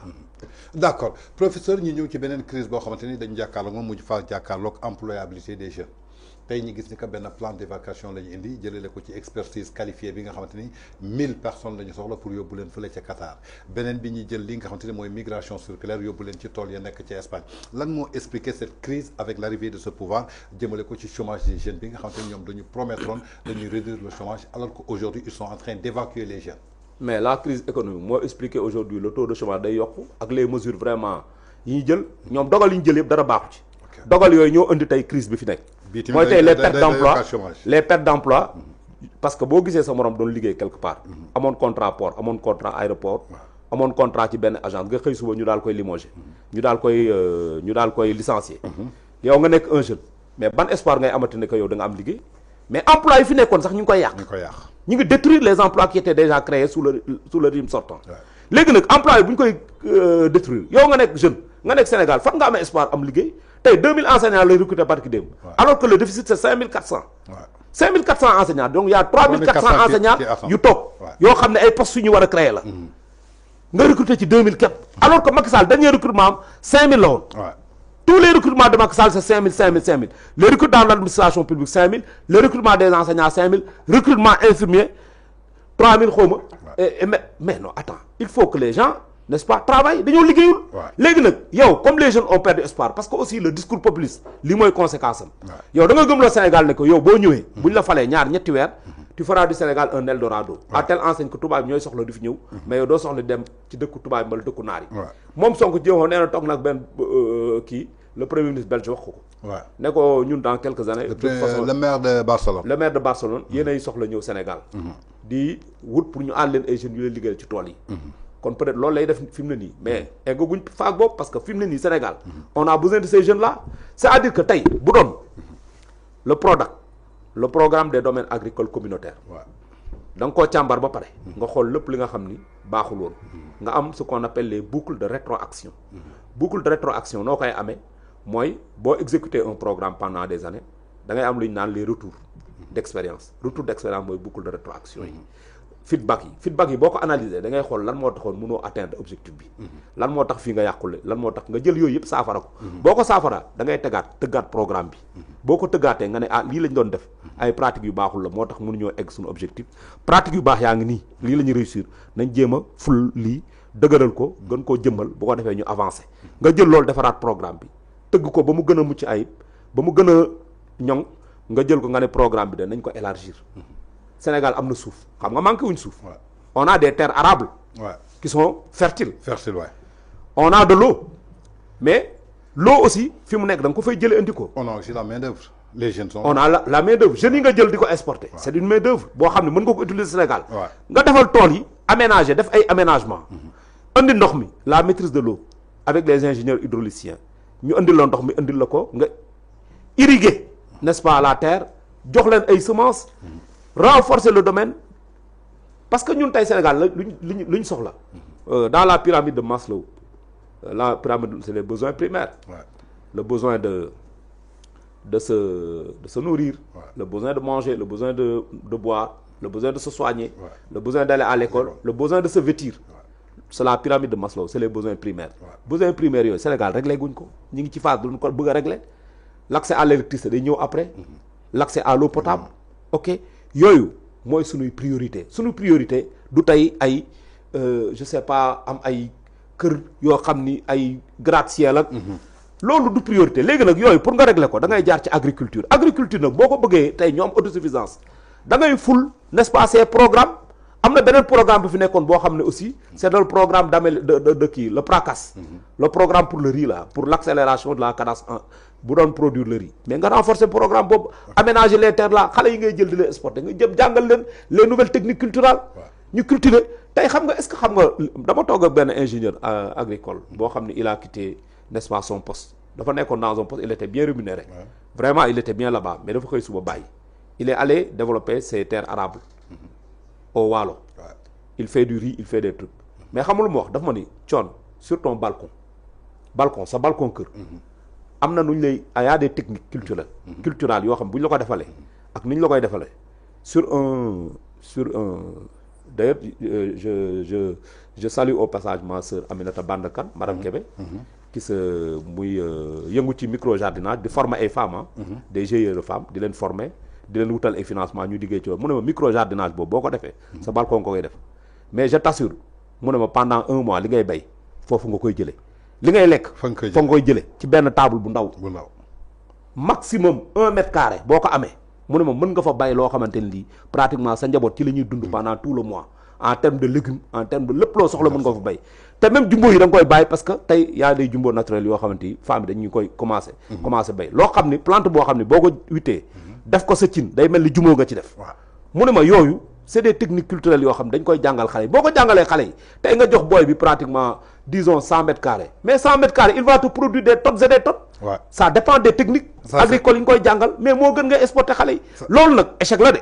l'export et puis c'est pas 1000 emplois contrairement à ce qu'on a dit du 1000 de 250 la Sénégal quotaam 250 235 235 xaw ma 245 lañ jox Sénégal comme quota pour l'immigration circulaire maanaam les ouvriers saisonniers ouvriers saisonniers yi war a dem Espagne pour la cueillette c'est pour 3-6 mois maximum 250 lañ fa am bu ñu paree dañuy ñibbisiwaat ñeneen dem et loolu du programme bu bees depuis Macky Sall mi ngi fi mais Macky Sall n'avait pas jugé opportun de communiquer sur ça parce que le nombre de postes est trop réduit par rapport à la demande la demande est 1000 fois supérieure à l'offre donc boo ci communiquer xale yi ñëw agglutiné wu daw ku ne di wuti ay extrait et puis xaalis bi ñu encaissé ci xale yi nan lañ koy def après est-ce que du escroquerie boo xam te dañu soxla woon benn recette buy dugg 1 million de personnes qui cherchent des quittances de passeport ça te donne 20 milliards en 24 heures pour man loolu c'était des recettes ils avaient besoin d'argent liquide de l'argent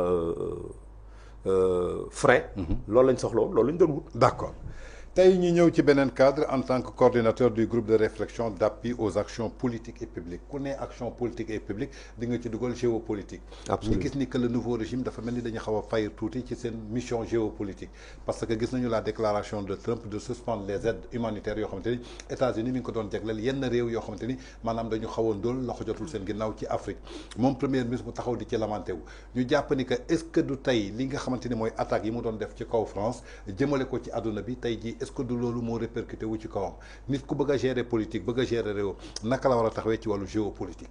xam nga lan moo leen yàqal. manque vision. boo nekkee dans l'opposition nga manque vision. sóoraale woon ëllëg mën ngaa doon président bala premier ministre. am na wax yoo xam da nga koy jomba wax.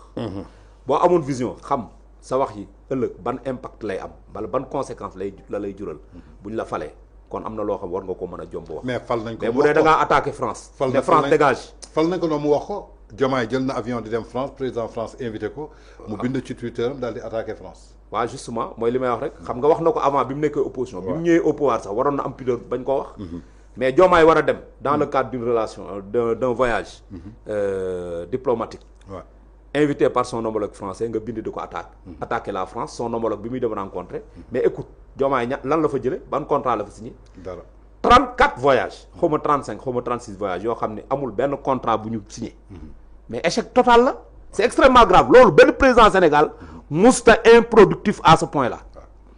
pourquoi parce que premier ministre moo ko yàqal. dans son discours populiste.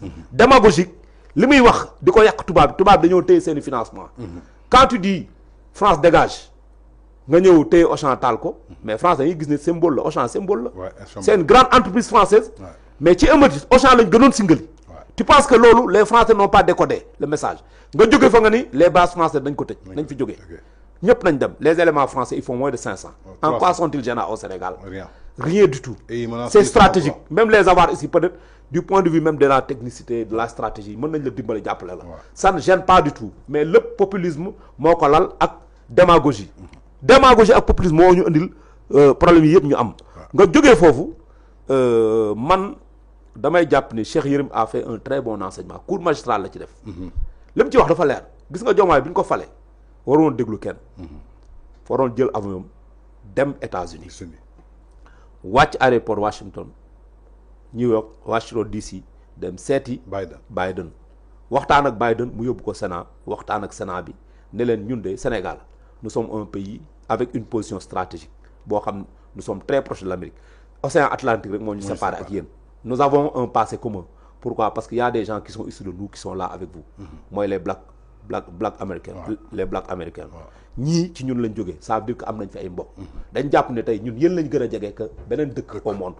Europe jegewuñ leen parce que ay nit ñu weex taal lañ mais ñun dañoo am nit ñu ñuul fii. ñoo xam ne ci suñu dëkk lañ jógee ñëw fii. kon bu ñuy week tey yéen lañ gën a week ñun dañoo bëgg tey nekk le partenaire privilégié n'est-ce pas des États-Unis en Afrique de l'Ouest nekk à la porte d'entrée des États-Unis en Afrique de l'Ouest nekk un partenaire privilégié de l'Amérique n'est-ce pas ñu signé ay protocole d'accord yoo xam ne gagnant lay doon bu boobaa Biden na ko yóbbu Sénat bu jógee Sénat bu ñibbi Sénégal xaalis bu bari lay indaale ay dollars yu bari lañ koy jox projet yi mu amoon yëpp dañ koy financer Millennium Account bii ñu annulé muy 600 milliards bu boobaa kenn du ko annulé te bu ñibbisee mu ni Ousmane Sonko tey salaam bu ma yàqal malheureusement lu mu liggéey yëpp Sonko da koy yàq ci ay wax ju bari ak ni muy waxee parce que moom du sóoraale buy wax du calculer buy wax xamul ni des fois baatam day dem foo xam ne day jéggi frontière u Sénégal te tubaab dañ koy déglu tey les partenaires techniques et financiers ont peur pourquoi ils ont peur parce que état Sénégal communication bu muy dawal moo baaxul communication c'est une communication de crise permanente alors que Sénégal dëkk bi yàquwul tasul dara yàquwul fii au contraire nous sommes dans une perspective très heureuse parce que dañu am pétrole ak gaz comment un pays qui a du pétrole et du gaz mais peine à avoir des partenaires privilégiés qui viennent accepter de signer les conventions avec lui mais ça veut dire que war nañ xoolaat suñu bopp te premier ministre man dama jàpp ni Diomaye bu bëggee réussir il faut que mu libérer ko waaw s'il le faut mu nommé ko ambassadeur d'accord mbala mu wutal ko daal un poste boo xam ni c'est un poste honorifique d'accord en attendant puisque moom il rêve d'être président d'accord te mu dem préparer mu yor parti bi xaar en attendant d'accord bu Diomaye defee benn mandat abal ko moom mu ñëw parce que moom affaire yi moom bu ci jotul moom xam naa ne moom yàlla ma ci yàlla baal bu jibbee barsak du tàlli quoi yan na ko yàlla yombalal amiin d'accord dañuy ñëw ci beneen cas sànq soulevé ko bi ngay tàmbali waxtaan bi nee nga da nga dégg Bassirou Kébé di directeur SNHLM ne JP Morgan li daaneel Grèce moo ko daaneel alors que rôle am du dara lu dul courtage moom la ñu utiliser pour que mu defal ñu courtage ci li nga xamante ni mooy eurobond yu njëkkati di 450 milliards yoo xamante ni jël nañ ko ci marché UEMOA ba noppi mu am ci benn taux d'intérêt mu doon loo xamante ni nga ne tey dañ koy bàyyi ci Sénégal muy un honorable député Farba Ngom muy liggéey ci wàllu courtage jëndum suuf jaayum suuf ak commission mu koy fayeeku ci biir loolu ñu ne benn rapport dafa génn épinglé lu toll ci 125 milliards 125 milliards yooyu nee nañu dañuy lever immunité parlementaire am ba pare jébbal ko pôle judiciaire financier toppee ko blanchiment de capitaux te ci rapport bi dañu ne gisuñu benn transaction bu jógee trésor public dugg ci compte Farba Ngom mais gis nañ transaction bu jógee trésor public jaar ci compte beneen nit kooku jógee foofu jaar ci compte Farba Ngom est-ce que am na cohérence par rapport ak li ñu bëgg a wax trésor public moom foog ni li fa génn dem ci compte nit maanaam dafa am ay kayit yu leer est-ce que foofu mën nañ fa wax blanchiment de capitaux xam nga rapport boo delloo ginnaaw rapport bi c'est la CENTIF. Ouais. La cellule de traitement des informations financières. La cellule de traitement des informations financières boo xoolee kuréel bu ko jëmmal en Afrique mooy le GIABA. GIABA defe naa mooy la cellule mère. Alors ñoom li ñuy def dañuy traquer en fait les fonds, n'est-ce pas, illicites. Ouais. Di traquer aussi quand même le blanchiment des capitaux. Mais xaalis bu jógee trésor public. dugg ci compte beneen nit. te trésor di fay tout le temps. des prestataires yu koy liggéeyal. Trésor di traiter avec effectivement, n'est-ce pas, des privés nationaux. Ouais. Parce que la commande publique. ARCOP tey. bu ñu defee naan la ñuy wax appel d'offre. ba marché bi kenn gagné ko. un prestataire gagné ko. prestataire bu exécuté ba pare trésor moo koy fay am déet. waaw mais est-ce que du virement mooy jógee trésor dem ci compte boobu. est-ce que virement boobu c'est de l'argent illicite. est-ce que c'est de l'argent sale. Non. Est-ce que c'est des capitaux qu'on est en train de blanchir. Non. mbir mi caaxaan la dañu arrêté caaxaan yi. Farba courtier lay def courtage. Courtage looy gagné ay commission. JP Morgan ils font de l'intermédiation. Intermédiation financière c'est une forme de courtage. maanaam yow da nga bëgg a leb sur les marchés financiers ma dem xoolal la ñuy lebale. C'est entre les agents à besoin de financement et les agents, n'est-ce pas, financiers. Agents financiers mooy ñi nga xam les agents à capacité de financement.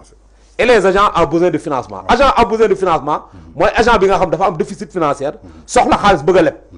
Agent à capacité de financement mooy agent économique bi nga xam ne am na doole am na xaalis mën na lebale.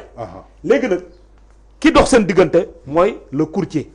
Ou l'agence d'intermédiation. Farba il fait de l'intermédiation, il fait du courtage. Courtage boo ko defee commission lañ lay fay. xaalis bi jógee trésor boo ko comparé ak li dugg compte Farba. mais di nga xam ne lii commission la. parce que commission du dépasser 10%. lu mu bari du dépasser 10%. est-ce que xam nga ne am na fonctionnaire yoo xam ni tey bu doon loolu rek moo tax ñuy wax. kon danañ daanu ci mbir mi. parce que ñoom ñoo procédé au virement de cet argent. Où sont les agents du trésor qui ont procédé au virement de cet argent. Farba, et même s'il était responsable, il serait responsable en dernier lieu parce qu'il est au bout de la chaîne. Au début de la chaîne, il y a le trésor, il y a le directeur du trésor, il y a l'agent qui a procédé au virement, il y a jusqu'à Farba. Donc pourquoi ñu sauté chaîne boobu yëpp ñëw dal ci kaw Farba. Farba daa ñaaw bàjjen rek daa ñaaw bàjjen donc ñu yeb ko parce que promesse bu ñu defoon la que ils vont lui régler ses comptes.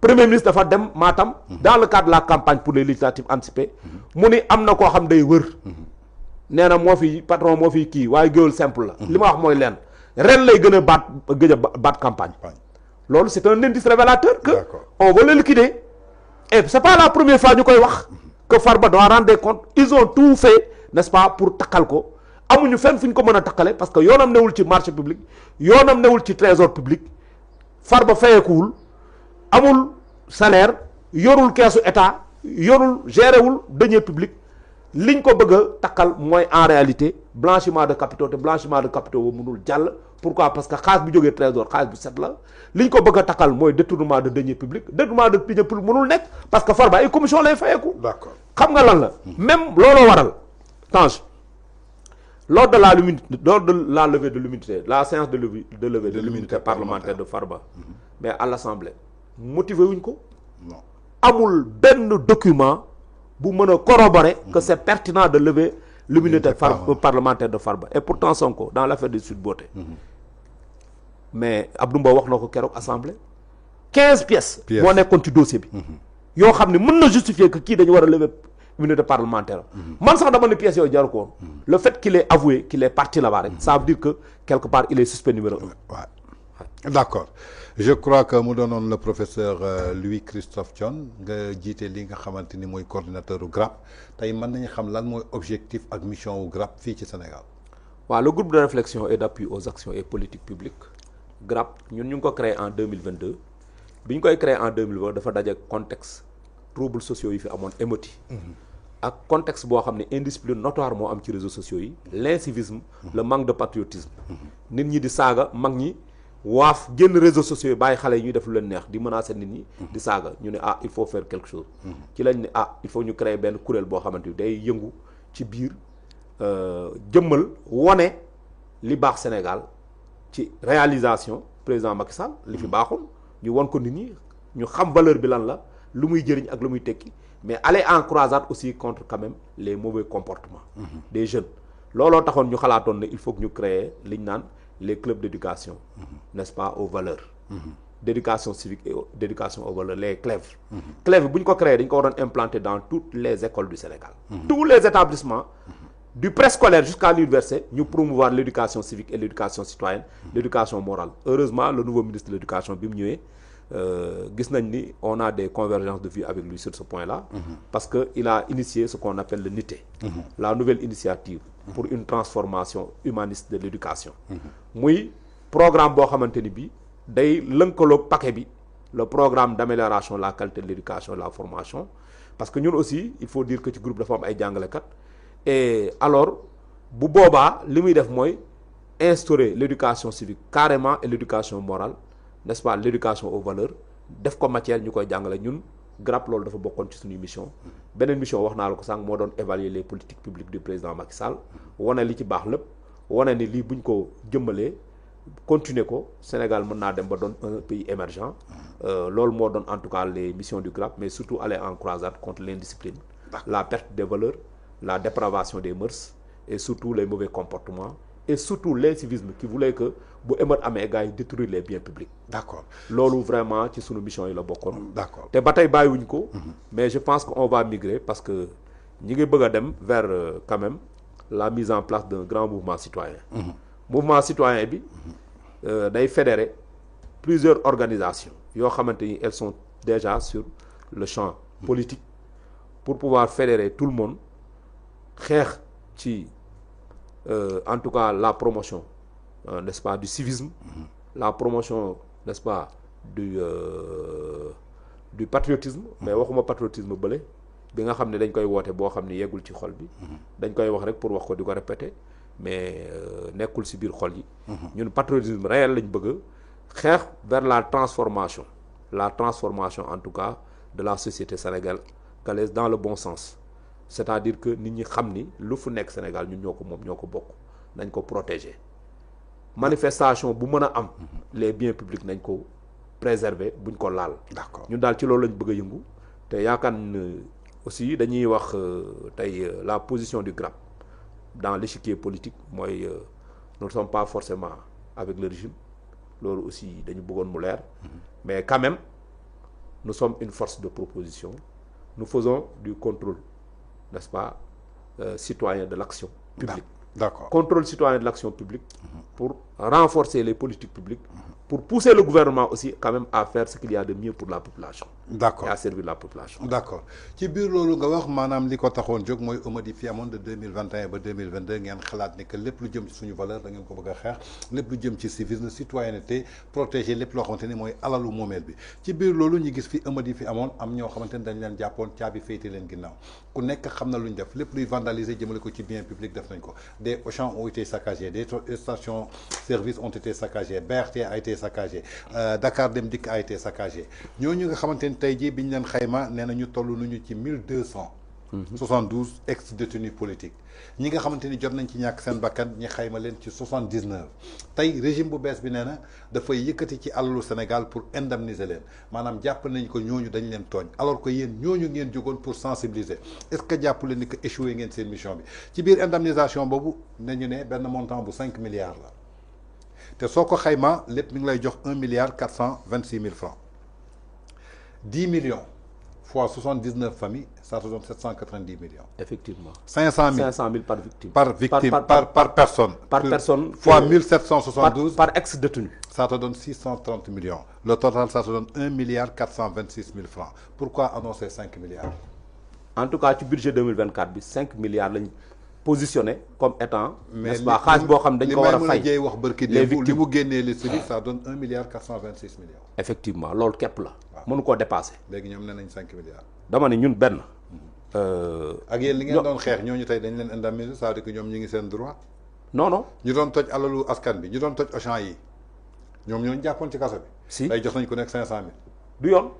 voilà teguñu ko fenn. voilà. Parce que xam nga ñoom dañuy jaawle. ku toj nga toj ko nga génn jox ko 500 000 ça veut dire que moom ci boppam jàpp ni que man dañ ma. da nga koy encouragé. voilà dañ ma bu ëllëgee na tojaat li ma doon def dafa waroon baax. dafa waroon baax moo tax ma ne par rapport ak sa xeex non en réalité ñoom ñun échoué ñu mais ñoom ñoo def lu ñu xamul dañu bëgg a récompenser en réalité seen combattants yi ñi nga xam dañ leen jàppoon ñu nekk victime entre guillemets parce que pour ñun jàpp nañu ay victimes lañ parce que c'est le contribuable qui perd doublement contribuable nu muy perte mooy alalu askan bi da nga koo yàq ba pare ñu tëj la kaso nga génnaat ñu jëlaat ci alalu askan bi fayaat la kon askan bi ñaari yoon la perte ensuite même les termes yi utilisé sax le champ niñ ko waxee la terminologie utilisée elle pose problème parce qu'on a assistance aux victimes physiques des manifestations loolu la wax moom may mën a jëy ministre de la femme entre 2021 et 2023 dama ni c'est pas une assistance parce que assistance da koy jox ko soxla un nécessiteux moom la ñuy assister mais koo xamante ki dafa soxla assistance da ngay assister ay xale yu ndaw yoo xamante am nañ seen doole mën nañ liggéey nga jël xaalisu askan wi jox leen naan da ngay def assistance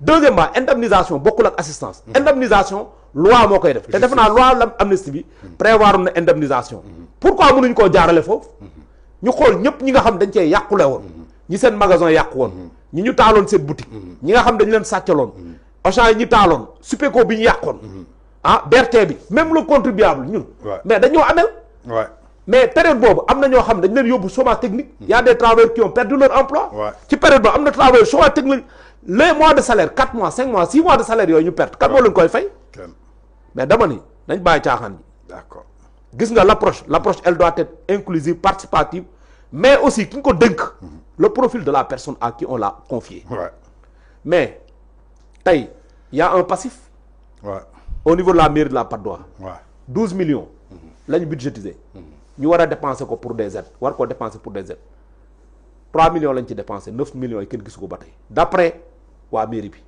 les conseils municipaux ils ont demandé des comptes sur les 9 millions restants. Qui était le maire Maïmouna Dièye l'actuel ministre. C'est elle-même. D'accord. Man accusé wu ma ko de mais damaa dégg ñu koy wax. dama ko for ci weewu bëy ne 12 millions lañu budgétisé 3 millions lañ séddale sama mbokk catholique yi. chrétiens yi 9 millions yi des kenn gisu ko. mooy ngalax 12 millions yi mu waxoon. période boobu ba ñuy nekk ci mairie bi nee nañ am na ci vivre yu ñu fa génne woon kenn xamul fu mu dugg ba tey. troisièmement moom moo taxaw publiquement ci affaire scandale Azer bi. ñuy jiiñ Abass Fall ne ko 5 milliards yi lañ ko jox. mu ne ko Abass même bu nekkee yow lañ ko jox yaa tey. waaw nit ku mel noonu kooku est-ce que modèle la. est-ce que am na profil probité morale. est-ce que am na éthique buy tax ñuy yëkkati xaalis bu toll di ko jox mu koy séddale. le gouvernement approche bi mu jël baaxul. société civile syndicat ñëpp a waroon teew ci répartition xaalis boobu ñu xool nu ñu koy séddalee bu nekkoon syndicat yi ña nga fa wóor na ma lii du am.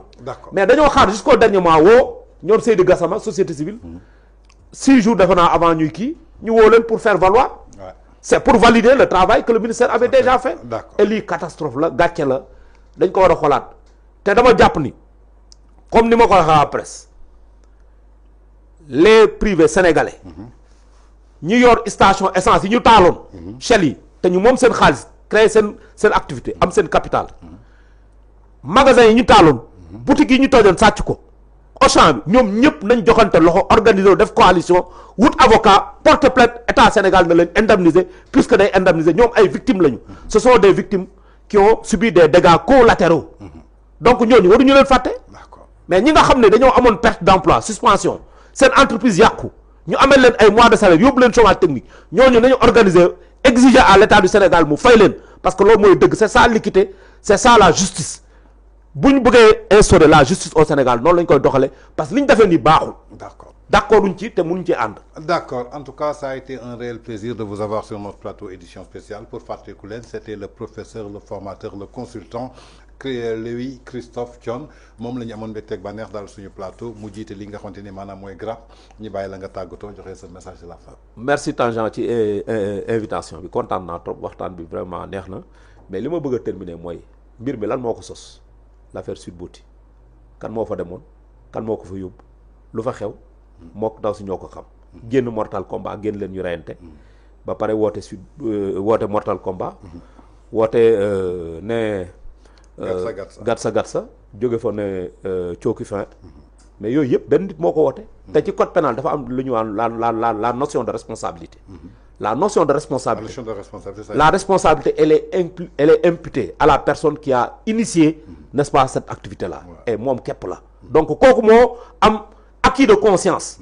am un problème avec sa conscience am n'est-ce pas des remords peut-être mu toog tey ne ñii nga xam ni dañ leen tëjoon kaso xaaral ma jox leen xaalisu réew mi te loolu du yoon na tibb ci xaalisam joxe vraiment Tange loolu laa bëggoon terminer di la remercier vraiment di rafetlu dalal bi nga ma dalal di la wax ni vraiment ñi ngi suivre sa liggéey di la ñaanal yàlla amiin yal na la yàlla làkk fu yàgg yekkul fu yàgg yeggul yal na la yàlla vraiment barkeel sa liggéey bi jëmale ko kanam te journaliste Sénégal yëpp yal na leen yàlla protégé yal na leen yàlla vraiment taxawu organe de presse dafa am njëriñ ci réew c'est le 4e pilier de la démocratie après le pouvoir exécutif le pouvoir législatif le pouvoir judiciaire la presse est un pouvoir à part c'est le pouvoir de l'information le pouvoir de la transformation des consciences le pouvoir de l'aide à la prise de décision pour les citoyens qui permet aux citoyens de comprendre les enjeux de la démocratie donc ce pouvoir là dañ ko war a dooleel waruñu ko ndërmal gars yi dañuy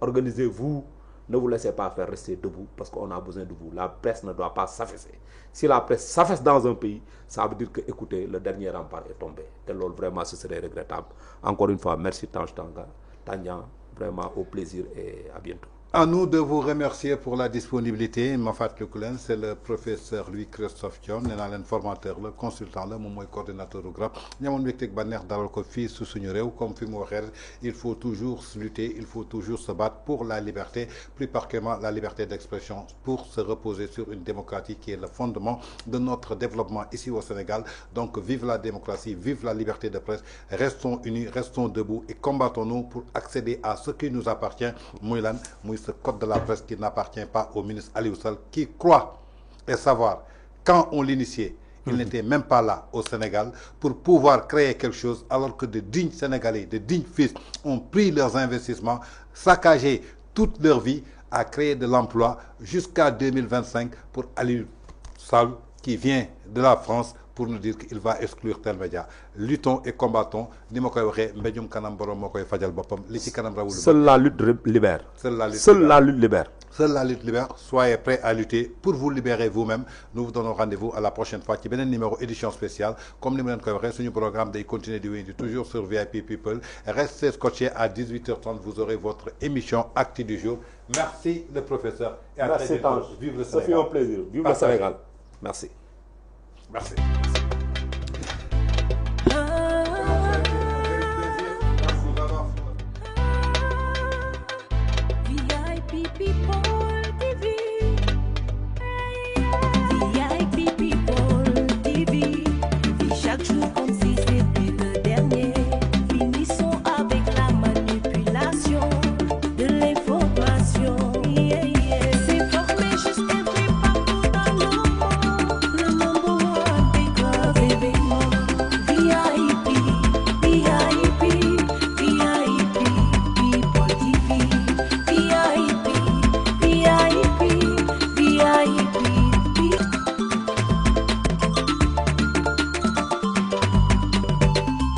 guddi gi maam moomee guddi gi ñoom ñoo ko moomee mbay guddi gi yàgg na neex na te metti na te dëgër na kaj loolu affaire bu garaaw la xale xamu ko loolu dafa am miel am plante boo xam ni su guddi gi xaajee la tudd dañ ne 45 minutes avant laalal ñaari cuillère boo laalee ñaari cuillère xoolal da ngay bëri doole da ngay bëri